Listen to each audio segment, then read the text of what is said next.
கோப்பியம் உண்மையும் பின்னணியும்.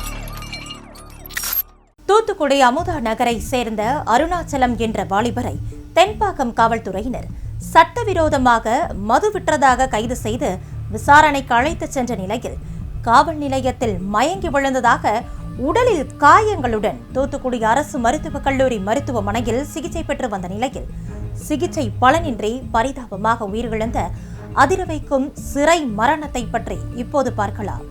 இன்றைக்கு சிறை மரணங்கள் என்பது மிகவும் சாதாரணமாக வழக்கமான ஒன்றாக மாறி வருகிறது.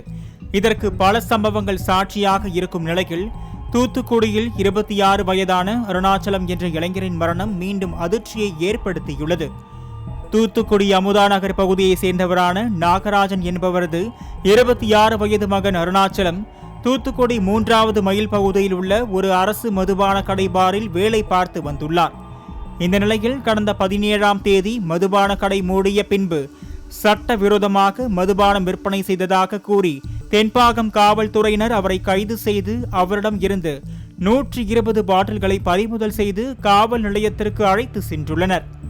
இதைத் தொடர்ந்து அவரை கைது செய்து சிறையில் அடைப்பதற்காக நீதிமன்ற நடவடிக்கையும் காவல்துறையினர் மேற்கொண்டு இருந்தனர். அதற்காக தூத்துக்குடி அரசு மருத்துவக் கல்லூரி மருத்துவமனையில் வாலிபர் அருணாச்சலத்தை ஆஜர்படுத்தி உடல் தகுதி சான்றும் பெற்றுள்ளனர். பின்னர் அவரை நீதிமன்றம் அழைத்து செல்வதற்காக தென்பாக்கம் காவல் நிலைய விசாரணை கைதிகள் வைக்கப்படும் அறையில் மற்ற விசாரணை கைதிகளுடன் வைத்து இருந்துள்ளனர்.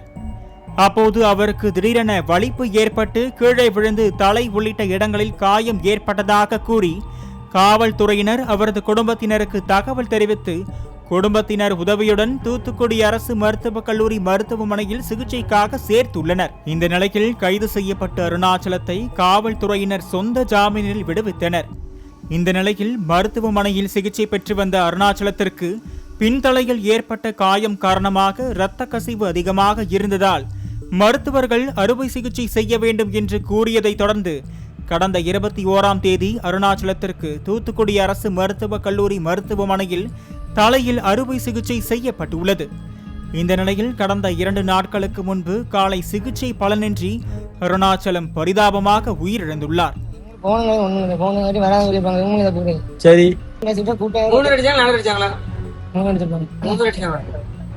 இதைத் தொடர்ந்து அருணாச்சலத்தின் உறவினர்கள் மற்றும் அவரது நண்பர்கள் தூத்துக்குடி அரசு மருத்துவக் கல்லூரி மருத்துவமனையை முற்றுகையிட்டு அருணாச்சலம் இறப்பிற்கு காவல்துறை காவல் நிலையத்தில் வைத்து அவரை தாக்கியதால் ஏற்பட்ட காயமே காரணம் என்று கூறி அவரது உடலை வாங்க மறுத்து போராட்டத்தில் ஈடுபட்டு வந்தனர். இந்த நிலையில் போலீஸ் தரப்பிலோ கைது செய்யப்பட்ட போது அவர் உடல்நலக்குறைவு ஏதுமின்றி நலமாக இருந்ததாகவும் பின்னர் விசாரணைக்காக தூத்துக்குடி தெற்கு காவல் நிலையத்திற்கு அழைத்து வந்த சில நிமிடங்களிலேயே அருணாச்சலம் திடீரென மயங்கி கீழே விழுந்ததாகவும் அதன் பிறகு உடனடியாக அவருக்கு தேவையான உதவிகள் மேற்கொள்ளப்பட்டதாக கூறும் நிலையில் காவல் நிலையத்தில் பொருத்தப்பட்டிருந்த கண்காணிப்பு கேமராவில் பதிவாகியுள்ளதாக கூறுகின்றனர்.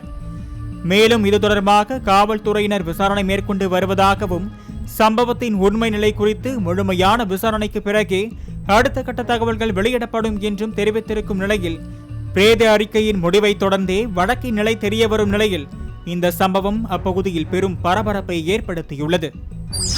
தாத்தாவங்களுக்கு ரெண்டு பேர் அடித்து கொள்ளப்பட்டு இன்னைக்கு அதுல உள்ளவங்க எல்லாம் எவ்வளவு கஷ்டப்படுறாங்க. அதனால அன்னைக்குள்ள அரசாங்கம் அன்னைக்கு போச்சு.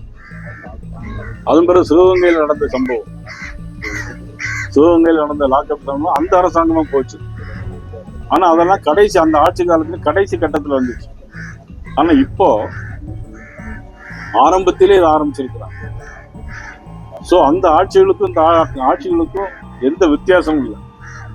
காட்சிகள் தான் மாறிக்கொண்டே இருக்கிற தவிர ஆட்சியில் எந்த விதமான வித்தியாசம் இல்லை, மக்களுக்கு எந்த விதமான நன்மை இல்லை, தொடர்ந்து நடந்து கொண்டே இருக்கிறது.